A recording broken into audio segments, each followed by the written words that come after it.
Tafsir Kementerian Agama Republik Indonesia, Al-Quran Surah Al-Fatihah ayat 1. Dengan nama Allah yang Maha Pengasih lagi Maha Penyayang. Tafsirnya, Surah Al-Fatihah dimulai dengan basmalah. Ada beberapa pendapat ulama berkenaan dengan basmalah yang terdapat pada permulaan Surah Al-Fatihah. Di antara pendapat-pendapat itu, yang termasyhur ialah 1. Basmalah adalah satu ayat tersendiri diturunkan Allah untuk jadi kepala masing-masing surah dan pembatas antara satu surah dengan surah yang lain. Jadi dia bukanlah satu ayat dari Al-Fatihah atau dari surah yang lain yang dimulai dengan basmalah itu. Ini pendapat Imam Malik beserta ahli qiraah dan fuqaha, ahli fikih Madinah, Basrah dan Syam, dan juga pendapat Imam Abu Hanifah dan pengikut-pengikutnya. Sebab itu menurut Imam Abu Hanifah, basmalah itu tidak dikeraskan membacanya dalam sholat. Bahkan Imam Malik tidak membaca basmalah sama sekali. Hadis Nabi SAW. Dari Anas bin Malik, dia berkata, "Saya sholat di belakang Nabi SAW, Abu Bakar, Umar, dan Utsman. Mereka memulai dengan Alhamdulillahirabbil alamin, tidak menyebut Bismillahirrahmanirrahim di awal bacaan, dan tidak pula di akhirnya." Riwayat Al-Bukhari dan Muslim. 2.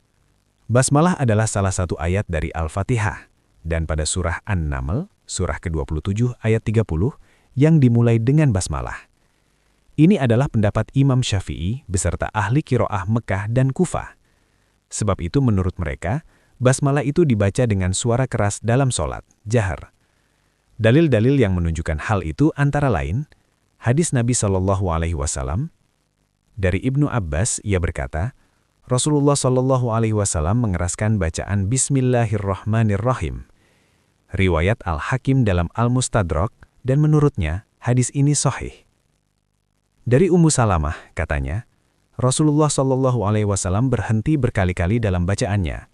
Bismillahirrahmanirrahim, Alhamdulillahirabbil alamin, Ar-Rahmanirrahim, Maliki Yaumiddin. Riwayat Ahmad, Abu Daud, Ibnu Huzaimah, dan Al-Hakim. Menurut Ad-Daruqutni, sanad hadis ini sahih. Abu Hurairah juga sholat dan mengeraskan bacaan basmalah. Setelah selesai sholat, dia berkata, "Saya ini adalah orang yang sholatnya paling mirip dengan Rasulullah." Muawiyah juga pernah sholat di Madinah tanpa mengeraskan suara basmalah.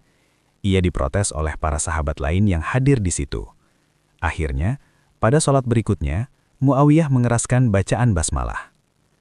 Kalau kita perhatikan bahwa sahabat-sahabat Rasulullah SAW telah sependapat menuliskan basmalah pada permulaan surah dari surah Al-Quran, kecuali surah At-Taubah, karena memang dari semula turunnya tidak dimulai dengan basmalah, dan Rasulullah SAW melarang menuliskan sesuatu yang bukan Al-Quran, agar tidak bercampur aduk dengan Al-Quran, sehingga mereka tidak menuliskan amin pada akhir surah Al-Fatihah, maka basmalah itu adalah salah satu ayat dari Al-Quran.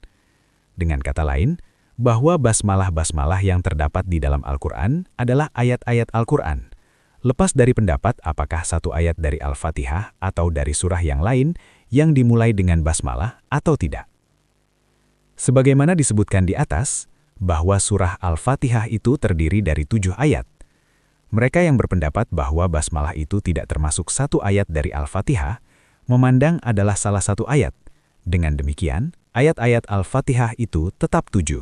Dengan nama Allah, maksudnya dengan nama Allah saya baca atau saya mulai. Seakan-akan Nabi berkata, saya baca surah ini dengan menyebut nama Allah, bukan dengan menyebut nama saya sendiri, sebab ia wahyu dari Tuhan, bukan dari saya sendiri.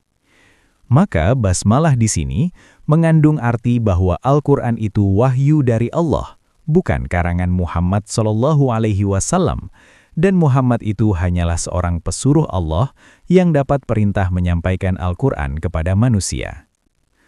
Makna kata Allah. Allah adalah nama bagi zat yang ada dengan sendirinya, wajibul wujud.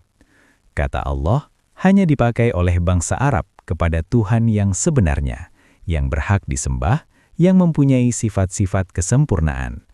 Mereka tidak memakai kata itu untuk Tuhan-Tuhan atau dewa-dewa mereka yang lain. Hikmah membaca basmalah.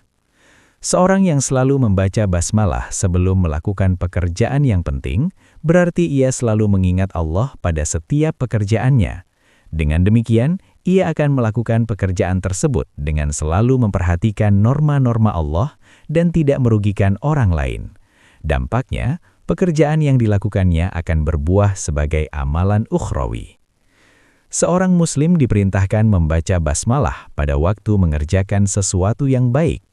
Yang demikian itu untuk mengingatkan bahwa sesuatu yang dikerjakan adalah karena perintah Allah atau karena telah diizinkannya.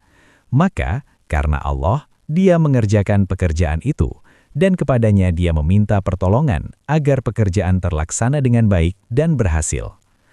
Nabi SAW bersabda, "Setiap pekerjaan penting yang tidak dimulai dengan menyebut basmalah adalah buntung, kurang berkahnya." Riwayat Abdul Qadir Ar-Rohawi. Orang Arab sebelum datang Islam mengerjakan sesuatu dengan menyebut Al-Lata dan Al-Uzza, nama-nama berhala mereka. Sebab itu, Allah mengajarkan kepada penganut-penganut agama Islam yang telah mengesahkannya, agar mereka mengerjakan sesuatu dengan menyebut nama Allah.